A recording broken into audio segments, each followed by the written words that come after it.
नमस्कार साथियों, मैं हूं सुदेश कुमार और तिरछी बात चैनल में आपका स्वागत है। साथियों, जैसा कि आपको मालूम है, हम हर रोज़ यहां पर एक वीडियो लेकर आते हैं। विशेष मुद्दों के ऊपर हम यहां पे चर्चा करते हैं, जो मुद्दे बहुत ही ज़रूरी होते हैं और जिन मुद्दों के ऊपर आपको जानकारी होनी चाहिए। साथियों, अगर कोई भी सुनने वाला, कोई भी बच्चा यूजीसी नेट एग्ज़ाम की तैयारी कर रहा है और वो हमारा वीडियो अगर यहाँ पे देख रहा है तो हमारे चैनल को भी सब्सक्राइब कर सकता है। यूजीसी नेट की जो स्टडी है कंप्यूटर साइंस से, वो मैंने अपने चैनल पर कराई हुई है। वहाँ पे मैं बहुत अच्छी तरह से वीडियोज़ लेकर आता हूँ। उस चैनल का नाम है knowledge net computer science. Knowledge net computer science हमारे चैनल का नाम है, जहाँ पे हम यूजीसी नेट एग्ज़ाम की तैयारी कराते हैं। एचएसएससी की जो एचएसएससी होता है उसकी भी तैयारी कराते हैं, जैसे कि एस्टेट है, रीट एग्ज़ाम है, इन सभी एग्ज़ामों की हम वहाँ पे तैयारी कराते हैं। तो हमारे उस चैनल को भी आप सब्सक्राइब कर सकते हैं। अगर कोई बच्चा यूजीसी नेट की तैयारी कर रहा है कंप्यूटर साइंस से, तो वो हमारे चैनल को सब्सक्राइब कर सकता है। और कंप्यूटर साइंस ही नहीं, यूजीसी नेट का जो पहला पेपर होता है उसको भी मैंने वहाँ पे कराया हुआ है। 3 यूनिट अभी कंप्लीट हो गई हैं विद प्रीवियस ईयर क्वेश्चंस, और भी यूनिट्स मैं वहाँ पे कंप्लीट करने वाला हूँ। तो साथियों, चैनल को सब्सक्राइब करिए, नॉलेज नेट कंप्यूटर साइंस। और अब हम करते हैं इस प्रोग्राम को यहाँ पे स्टार्ट। तो मास्टर जी हमारे साथ रहते हैं अजीत मास्टर जी। राम राम जी। और मेरी तरफ से भी सभी भाइयों को हाथ जोड़कर राम राम। आज का प्रश्न है मास्टर जी, आजकल ज़्यादातर गाँव में बुजुर्ग चौपालों पर बैठे हुए दिखाई नहीं देते। आपको याद होगा कुछ समय पहले बहुत सारे बुजुर्ग चौपालों पर बैठे हुए दिखाई दे जाते थे हमें, हुक्का पीते रहते थे या फिर ताशबाज खेलते रहते थे। लेकिन आज के समय में ज़्यादातर देखने में आया कि बुजुर्ग चौपालों पर नहीं बैठते हैं। इसका क्या कारण है, इसके पीछे क्या रीज़न है, इसके बारे में थोड़ा सा हमें बताएं। नमस्कार दोस्तों, इसके जो पीछे कारण है जी, बच्चों का लाड प्यार। माँ बाप का बच्चों में इतना लगाव हो गया है, वो घर से बाहर नहीं निकलते। और बच्चे भी इतने आदी हो चुके हैं कि बाबा मेरे यह काम कर दे, बाबा मेरे वाह काम कर दे, बाबा मेरे चिंटू ले ले, बाबा मेरे पिंटू ले ले। वह चुटकला वाली बात है, ये बाबा का नाम है खुंटी, कचौर हो तो और टैंक दो, बाबा यह काम कर दे, बाबा काम करे चौपार पर जा, बाबा काम करे चौपार पर जा। अब बाबा पर काम इतने हैं, बाबा यह काम कर रहा, बाबा सानी कर रहा है, बाबा ही न्याय ले रो है, बाबा वाह काट रो है, बाबा ही चौपिन गिर रो है, बाबा काम इतने। फिर बाबा होटल के भी जा रो है, बाबा काम ला रो, हाँ शहर के भी जा रो है, मतलब काम इतने बाबा पर जा कहाँ। और रही बात वाकई चौपाल पर बैठने की, एक तो लोगों में झलावट नहीं है। पहले क्या हो कि लड़ाई बाजे ही पुराने ज़माने में खूब टाँट फूट जाई, लाठी डोंगरे खूब चल जाए। सुबह लाठीबाजी है, सांझ के ही आपस में बैठ बोल बतरा लगे, और बात का बात हुई, कौन से लग गई, का हो प्यार थी। और आजकल क्या है कि लड़ाई बच्चों में भी हैगी ना, बड़ों की तो बहुत बड़ी बात है, अगर छोटे छोटे बच्चों में भी हैगी तो बुजुर्ग तक आ जाते हैं और यूँ कहते हैं हमारे बच्चों ने ये बात कही कैसे, यूँ कर देंगे और ये कर देंगे। तो एक तो है इसमें ये प्रॉब्लम, और दूसरी समस्या है इसमें खान पान। पहले हमारा जो खान पान था, पहले दरिया आओ, छत दरिया खावे, दोपहर तक मेहनत करे खेतन में। अब क्या है, यूरिया खा रहे, खाद खा रहे, ना तो वो खान पान रहे ना वो रहे। पहले काढ़ो पी ले, बुखार भी आ जाओ तो अब छोटी सी खरोंच आई, इंजेक्शन करने गए, और ना तो खान पान ऐसे रहे। खान पान से क्या फ़र्क पड़ता है सर जी खान पान चौपाल पे बैठने का? खान पान से ये पड़ता है जी, जो उम्र है दिन प्रतिदिन कम होती जा रही है।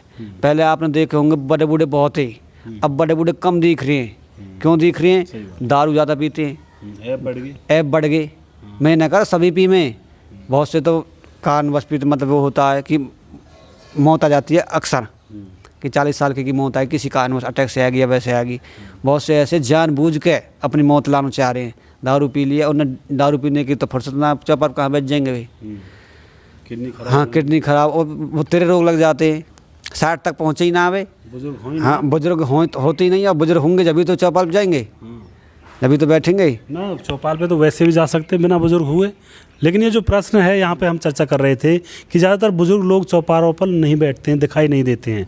यानी कि जब बुजुर्ग लोग होंगे ही नहीं, किसी कारणवश बीमारी से पहले ही निकल लेंगे, तो बुजुर्ग लोग जब होंगे ही नहीं तो चौपालों पे बैठेगा कौन। तो यहाँ पे प्रश्न यही था कि जो बूढ़े बड़े लोग होते हैं, बुजुर्ग जो लोग होते हैं, वो आजकल बहुत ही कम दिखाई देते हैं। कम दिखाई देते हैं, इसका मतलब चौपालों पे भी कम होंगे। तो वो कम क्यों दिखाई देते हैं उसके ऊपर यहाँ पे हम चर्चा कर रहे थे। तो उसका रीज़न एक तो आपने बताया कि खान पान ख़राब है, कि खान पान जब कभी कभी ख़राब होगा बुज़ुर्ग का, किसी का, आपका, हमारा, तो हम ज़्यादा जी नहीं पाएंगे। 55, 60 या 65 पर ही हम मतलब निकल लेंगे यहाँ से, संसार को छोड़कर चले जाएंगे। तो जब संसार को हम 55 और 60 और 65 पर ही छोड़कर चले जाएंगे तो बुज़ुर्ग होंगे ही कहाँ से, बुज़ुर्ग ही नहीं होंगे। तो यही कारण है कि बुज़ुर्ग कम हैं आजकल समाज में से। दूसरा कारण क्या बताया मास्टर जी ने कि ज़्यादातर लोगों के अंदर ऐब आ गए हैं, और ऐब आने के कारण क्या होता है कि वो अपना जो भी उनका होता है दारू वारू पीने का, उसमें लगे रहते हैं। उससे क्या होता है, किडनी ख़राब हो जाती है, लीवर ख़राब हो जाता है, फिर उनको जल्दी मरना पड़ता है, वो बुढ़ापे तक पहुंच ही नहीं पाते हैं। तो ये भी एक मेन कारण है बुज़ुर्ग कम होने का। बुज़ुर्ग कम जो हैं हमारे समाज में, हमारे गाँव में भी कम पड़ गए हैं, तो ये भी एक मेन कारण है। भाईचारे की भावना कम होती जा रही है। हाँ, तीसरा कारण ये है कि भाईचारे की भावना कम हो रही है। मैंने बताया कि जैसे कि दो पड़ोसी इनकी आपस लड़ाई है कि दो घर में है भी जा, पास पास रह रहे हैं, पास पास मकान है, तो किसी कारण पर किसी बात पर लड़ाई होगी, तो ये थोड़ी है कि उससे हमारी सदा मदा की दुश्मनी हैगी। तो जैसे कि एक आदमी अगर चौपाल पर चला जाता है, किसी एक सार्वजनिक स्थान पर चला जाता है, तो दूसरा कहता है कि भाई मैं नहीं जाऊँगा, क्यों कि मेरा जानी दुश्मन है वहाँ पे। तो ये भी एक फैक्ट है, ये भी एक तथ्य है कि मतलब वहाँ पे मैं नहीं जाऊँगा जब तक ये है। किसी पंचायत में भी नहीं जाएंगे, पंचायत में कह देंगे बोले फलाना चलेगा, मान के मैं ना जा रहा हूँ, मेरी तो एक जन्म तो दुश्मनी है। तो ये भी एक मेन वो बात है, मेन रीज़न है इसका भी। और मैं एक बात और बताना चाहता हूँ कि जो ये सांसारिक मोह है 45 साल 50 साल तक ये जो होता है आदमियों का, तब तक तो वह अपने घर के कामों से ही नहीं निपटता। कभी उसे वगैरह वगैरह कितने काम रहे हैं, काम धंधे इतने होते हैं। अब उन काम धंधे पर निपटे कि मतलब मंदिर या चौपाल पर जा। लेकिन जब बच्चों की शादी ब्याह हो जाते हैं, बच्चों का जो मतलब उनका जो मेन उद्देश्य है, संस्कार जो होता है, मतलब हो गया उसका शादी, बच्चों का सारे बच्चों को शादी होके फ्री है, उसके बाद तो उसे चैप्टर बिल्कुल छोड़ देना चाहिए। अपना एकांत जगह, मैंने नहीं कहा चौपाल में ही जाए, भजन करे, हाँ, एकांत पे अपना रह कर अपना शांत रहे और कोई टेंशन ना होनी चाहिए। उसके बाद भी अगर टेंशन ले तो इसका हम पर कोई इलाज थोड़ी है। सही बात है। हम तो बस इतना ही समझा सकते हैं किसी को कि मतलब ये है कि पहले जैसी भावना होनी चाहिए, आपसी द्वेष भावना नहीं होनी चाहिए कि छोटी मोटी बात बच्चे को उठ गए तो उसमें बड़ों क्या तात्पर्य।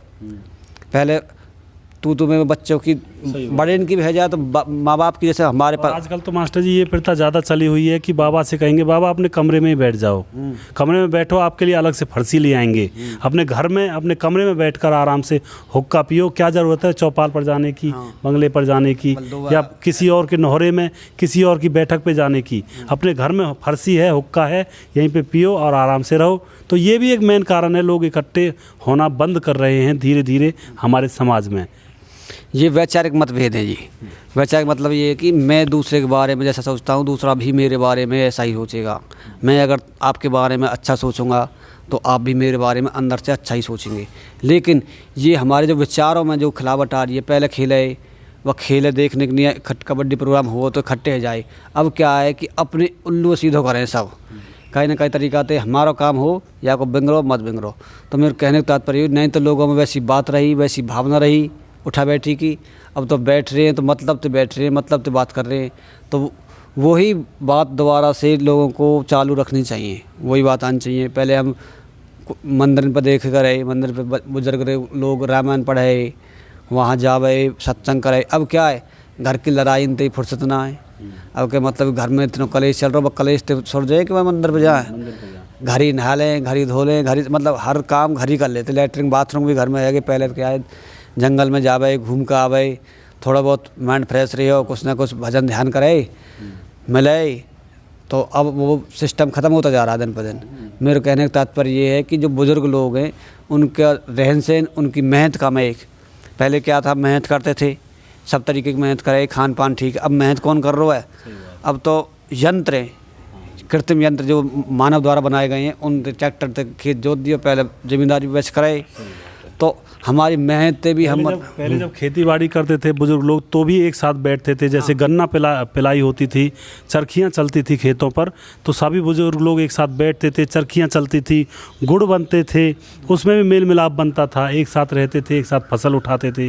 गेहूँ को जब दाएँ चलाई जाती थी तो भी बहुत सारे बुजुर्ग लोग इकट्ठा रहते थे, खेतों पर ही रहते थे, तो भी उनमें मेल मिलाप था। लेकिन आजकल ये सारी चीज़ें ख़त्म सी हो गई हैं हमारे समाज में से, इसीलिए मेल मिलाप की प्रथा भी खत्म होती जा रही है। मेन मुद्दा इसमें राजनीति है। जो यू बैठक जो ख़त्म होती जा रही है दिन के हिसाब से, मेरे जितने भी हिसाब है और मेरा अनुमान है, मैंने लोगों से सलाह भी ली है, हाँ पार्टीबाजी है। ये सिर्फ पार्टीबाजी या जातिवाद जो आ रही है हमारी, जो बैठक में दरार पड़ रही है, जो सिर्फ क्या बताई मैंने, जाति मतलब पार्टीबाजी। हाँ पार्टीबाजी, जो ये वोट बैंक है, ये जो हमारे सिस्टम को बिगाड़ रही है। ये कहते, बच्चा ही कहता आप माँ बाप से, अरे मैं तो फलानी पार्टी का हूँ, मैं तो वहाँ पे बैठूंगा, मैं ना बैठ रहा हूँ उसके हाँ। पास। तो ये जो पार्टीबाजी है, ये राजनीति है, ये गंदी राजनीति, लोगों की राजनीति नहीं है, ये गंदी राजनीति है, किसी दूसरे पर ब्लेम लगाना। भाई ये बताओ, कांग्रेस बनो या बीजेपी बनो या भाईचारा क्यों छोड़ते हो भाई? हाँ। कांग्रेस बनो या बीजेपी बनो, अपना भाईचारा क्यों छोड़ते हो? आजकल ये चल रहा है कि पार्टीबाजी होती है, एक दूसरे की पार्टी अलग है तो वो भी अलग हो जाते हैं। लाठी भी बैठ जाए, लठ बैठ जाए, पर वोट क्यों दे दी, हमने क्यों दी? भाई हम एक दिन वोट पड़ेगी, 5 साल फिर हमें वहीं रहना है जहाँ हम हैं। लेकिन एक दिन के ऊपर हम कांग्रेस के तो कांग्रेस की दो, वाह के तो वाह की दो, मैं जो न करो वाह की दो। लेकिन मेरे कहने को तात्पर्य ये है कि कम से कम अपने भाईचारे मत बिगाड़ो। हमें तो साथ साथ रहना है। कभी आपने देखे होगा सांसद में पक्ष भी बैठे है और वो भी जीते हुए दल भी बैठे है। जब तक विपक्ष ना होगा, वो पक्ष काम का करेगा, मनमानी नहीं करेगा, तो इसलिए विपक्ष का होना भी ज़रूरी है। तो जो मुद्दे उठाए जहाँ पे पक्षी तो उठावे उनने, बोलिए ये सरकार यह काम कर रही है, यूँ काम करना चाहिए, विपक्षी तो बतावेगा उसे। तो मेरे कहने का तात्पर्य ये है कि राजनीति में ना पड़ के हमें भाईचारे की भावना दोबारा लानी चाहिए। हमें मेल जोल बनाना चाहिए, समाज में रहना चाहिए, मिलजुल कर काम करना चाहिए। हाँ, पार्टीबाजी करना चाहिए। तो साथियों, बहुत ही अच्छी चर्चा थी यहाँ पे। हमें पार्टीबाजी बिल्कुल ही नहीं करनी चाहिए। अपने जो भाईचारा था पहले से चला आ रहा था, उसी के हिसाब से अब भी रहना चाहिए। और बुज़ुर्ग लोग इसीलिए कम दिखते हैं गांव में। एक तो उनका खान पान ख़राब हो चुका है, हमारा आपका। हम बुज़ुर्ग होने से पहले ही इस दुनिया से विदा हो जाते हैं, बुज़ुर्ग बन ही नहीं पाते हैं। उसके बाद दूसरा कारण ये है कि कुछ हमारे अंदर और हमारे समाज के अंदर लोगों के अंदर कुछ ऐब हो गए हैं, जिसके कारण वो अपने शारीरिक स्वास्थ्य को पहले ही ख़राब कर लेते हैं बुज़ुर्ग होने से पहले। तो ये भी एक मेन कारण है कि बुज़ुर्ग नहीं हो पाते हैं, पहले इस दुनिया से विदा हो जाते हैं। दूसरा कारण ये भी है कि कुछ बुज़ुर्ग हो भी जाते हैं तो वो अपने घरों में रहते हैं। उनके बच्चे कहते हैं कि बाबा अपने घर में ही हुक्का रख ले और यहीं पे पी ले, ज़रूरत नहीं है किसी दूसरे की बैठक पर जाने की। ये भी एक मेन कारण है जो बुज़ुर्ग गांव में घूमते हुए नज़र नहीं आते हैं। तीसरा कारण ये भी हो गया साथियों, पार्टीबाजी जो चली हुई है, पार्टीबाजी के चक्कर में लोग अपनी अपनी पार्टियों के हो जाते हैं और वो भाईचारा भूल जाते हैं जो उनका भाईचारा सदियों से चला आ रहा है, सिर्फ पार्टीबाजी के चक्कर में। ये तो बहुत ही बुरी बात है। पार्टीबाजी के चक्कर में अपने भाईचारे को ना भुलाएं, अपने भाईचारे को आगे बनाए रखें, क्योंकि पार्टियां तो आती हैं और जाती हैं, आती रहती हैं और जाती रहती हैं, लेकिन भाईचारा सदा से चलता आ रहा था और सदा चलता रहेगा। तो इसको सदा ही के लिए चलाते आप रहिए। तो साथियों, मुझे उम्मीद है आपको ये वीडियो अच्छा लगा होगा और नेक्स्ट वीडियो हम बहुत जल्दी लेकर आएंगे आपके सामने। तब तक के लिए साथियों, धन्यवाद।